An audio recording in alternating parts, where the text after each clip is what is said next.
श्री संत जगद्गुरू तुकोबारायांचा पालखी सोहळा बारामतीमधील मुक्काम आटपून काटेवाडीच्या दिशेने रवाना झालाय। आपण पाहू शकता मी आहे काटेवाडी या गावामध्ये। मी एका रानात आहे आणि या रानामध्ये मेंढरांचं जे मी तुम्हाला चित्र दाखवतो हे चित्र दाखवण्याचं कारण तसंच आहे, हा व्हिडिओ दाखवण्याचं कारण तसंच आहे, कारण तुकाराम महाराजांच्या पालखीचा जे पहिलं रिंगण मानाचं होतं ते या काटेवाडीमध्ये पार पडतं आणि या काटेवाडीमध्ये याच मेंढ्यांचं रिंगण पार पडतं। खरं तर या मेंढ्यांच्या रिंगणाला नेमका इतिहास काय आहे, या मेंढ्यांना कलर दिला जातो आणि कलर देऊन ह्या मेंढ्यांची प्रदक्षिणा तुकोबारायांच्या पालखीला त्या ठिकाणी घातली जाते। खरं तर या सगळ्या घटनेमागे नेमका इतिहास काय आहे जाणून घेऊ। आपल्यासोबत मेंढपाळ बांधव माने आहेत। काय सांगाल, काय नेमका इतिहास या सगळ्या घटनेला आहे? जी पहिल्यापासून काटेवाडी गावामध्ये 250 ते 300 वर्ष झालं जी आम्ही पालखीला काकडे टाकले असतात, जी आमच्या बकऱ्यांना रोगराया वगैरे काय होऊ नये ह्याच्यामुळं आम्ही काकडे टाकले असतात। आणि आमची परंपरा जी वडिलांच्या आज्यांच्या पंजाबापासून आता आमच्यापर्यंत आणि आमच्यापासून आमच्या ह्या लहान मुलांपासून ही आम्ही रिंगण काटेवाडी गावामध्ये करणार, चांगल्या पद्धतीने करणार। आणि आमचं कसं आहे की पहिल्यापासून आम्हाला केल्याशिवाय मार्गच नाही। खरं तर तुम्ही म्हणताय हे जे काही रिंगण आहे पूर्वापार चालत आलेलं आहे, काय नेमकी प्रथा किंवा काय नेमका इतिहास या सगळ्या गोष्टीला आहे? काय केलं आम्ही की त्या काळामध्ये जे आज्यांनी पंजांनी जे काय लोकांनी काकड टाकले होते की आम्ही संत तुकाराम विठ्ठलाची पालखी आली की आम्ही तिथं रिंगण करणार म्हणून असे बोललेले आहेत। ते त्यांच्या परंपरे पहिल्यापासून 250-300 वर्षापासून ही आमची घटना अशीच लांबच चाललेली आणि आम्ही करणारच। किती पिढ्यापासून हे सगळं करता येतं? आज्या पंजापासून मध्ये सोपं आहे का?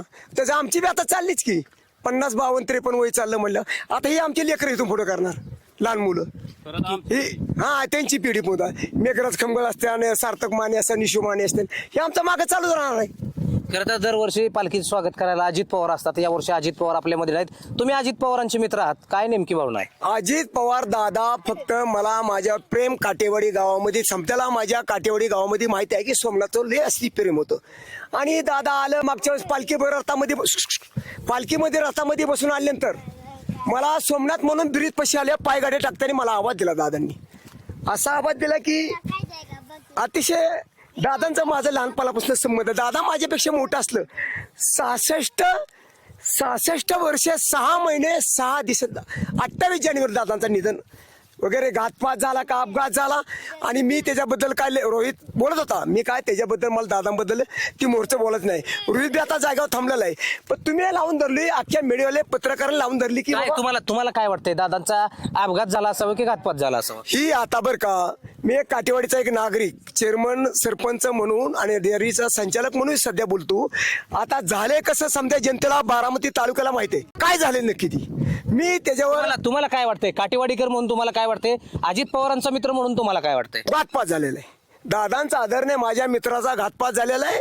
आणि ती खरं तुम्ही आता लावून धरली मध्ये, पण तुम्ही समजी थंडावलेली आहेत। ऐका, मी त्याच्याबद्दल काय जास्त बोल, पण दादांची माझी अशी दोस्ती होती की लय बेकार दोस्ती होती। तुम्हाला माझ्याकडे पोटे आहेत, आम्ही त्याच्या अगोदर दादाला 7 महिने झाले असं मला 28 जानेवारी 7 महिने झाले त्याला अगोदरच आम्ही 1.5 महिना बसलो होतो एका जागेवर। माझ्याकडे फोटो त्यांचा आहेत मोबाईलला, आम्ही मांडीला मांडणी बसलो होतो। अशी दोस्ती की सोमराज शर्मा मला बोलला, माने सुद्धा कधी म्हणलं नाही।